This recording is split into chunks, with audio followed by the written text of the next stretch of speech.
వక్రతుండ మహాకాయ సూర్యకోటి సమప్రభా నిర్విఘ్నం కురు మే దేవా సర్వకార్యేషు సర్వదా.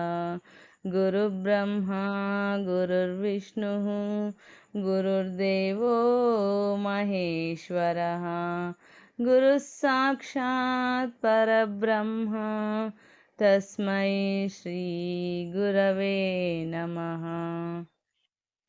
116 మహర్షుల దివ్య చరిత్రలలో భాగంగా మనం ఈరోజు అరణ్యక మహర్షి గురించి తెలుసుకుందాం. అరణ్యక మహర్షి. ఇప్పుడు మనం తెలుసుకుంటున్నది ఎవరి గురించో తెలుసా? అరణ్యక మహర్షి. అరణ్యం అంటే అర్థం మీకు తెలుసు కదా. అరణ్యం అంటే దట్టమైన అడవి అని.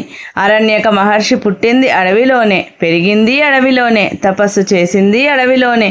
ఆయనకి అడవి తప్ప వేరే ప్రదేశాలు ఏమీ తెలియవు. అందుకనే ఆయనకి అరణ్యక మహర్షి అని పేరు వచ్చింది. ఈ మహర్షి ఆశ్రమం రేవా నది ఒడ్డున ఉండేది.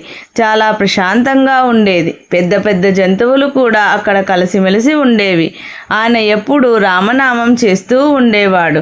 ఆయన రామనామ జపం ఎప్పుడూ చేయడం వల్ల ఆశ్రమంలో ఎప్పుడూ రామనామం వినపడుతూ ఉండేది. అది ఎలా వినపడుతుంది అని మీ సందేహం కదూ. నేను చెప్తాను కదా. పండిపోయిన ఆకులు రాలిపడుతున్నప్పుడు, ఎండిపోయిన పుల్లలు విరిగి కింద పడుతున్నప్పుడు, చీమలు పాకుతున్నప్పుడు, గాలి వేసినప్పుడు, చెట్లు ఊగుతున్నప్పుడు, ఏం జరుగుతున్నా రామనామమే వినిపించేది. అంటే అరణ్యక మహర్షికి రామమంత్రం, రామధ్యానం, రామస్మరణం, రామపూజనం, రామచింతనం, రామమననం మొత్తం రామమయంగా ఉండేవాడు. ఒకసారి శత్రుఘ్నుడు ఆయన ఆశ్రమానికి వచ్చి నమస్కరించి ఆయన రామభక్తి చూసి, స్వామి, నేను ఎప్పుడు రాముడితోనే ఉంటాను, అయినా నాకంటే మీకే ఎక్కువ రామభక్తి ఎలా వచ్చింది అని అడిగాడు. అరణ్యక మహర్షి శత్రుఘ్నుడికి ఏం చెప్పాడో చదవండి మరి. నేను ఎప్పుడూ ఈ అడవి వదిలి ఎక్కడికి వెళ్ళలేదు. అయినా నాకు చిన్నప్పటి నుంచి జ్ఞానం సంపాదించాలని కోరిక ఉంది.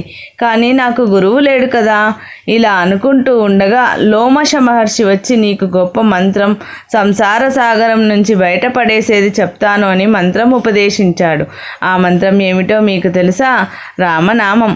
రామ అనే 2 అక్షరాల్ని ఎప్పుడూ మనస్సులో జపిస్తూ ఉంటే వేరే వ్రతాలు, పూజలు, యాగాలు, దానాలు, మౌనవ్రతాలు ఇలాంటివి ఏమీ అక్కరలేదు. అందుకని రామనామం జపించుకో అని చెప్పాడు. తరువాత అరణ్యక మహర్షి లోమశ మహర్షిని అడిగి రామకథ అంతా తెలుసుకుని ఆయన రూపురేఖలు ఎలా ఉంటాయో తెలుసుకుని రామనామం చేసుకుంటున్నాడు.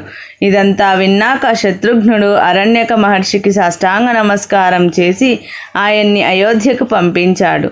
ఆ సమయంలో శ్రీరాముడు అశ్వమేధ యాగం చేస్తున్నాడు. అరణ్యక మహర్షి సరయూ నది ఒడ్డున యజ్ఞదీక్షలో ఉన్న రాముణ్ణి చూసి ఆనందంతో కళ్ళ నుంచి జలజల నీళ్లు రాలుతుంటే భక్తితో ఆయన తన దేహాన్నే మర్చిపోయాడు. శ్రీరాముడు అరణ్యక మహర్షిని చూసి ఎదురు వెళ్ళి మహర్షిని కౌగిలించుకుని చేతులు పట్టుకుని తీసుకువచ్చి కూర్చోపెట్టాడు. అరణ్యక మహర్షి శ్రీరాముడి పాదాల మీద పడి నమస్కారం చేసి, స్వామి, ఈ క్షణం కోసమే నేను ఎదురు చూస్తున్నాను. నా తపస్సు పండింది, నా జన్మ ధన్యమైంది, నాకు మోక్షం ప్రసాదించు అన్నాడు. వెంటనే ఆయన కపాలం పగిలి అందులోంచి ఒక తేజస్సు శ్రీరాముడిలో కలిసిపోయింది. చూసారా? అరణ్యక మహర్షి రామ అనే నామంతోనే భగవంతుడిలో ఎలా కలిసిపోయాడో. రామనామం అంత గొప్పదన్నమాట.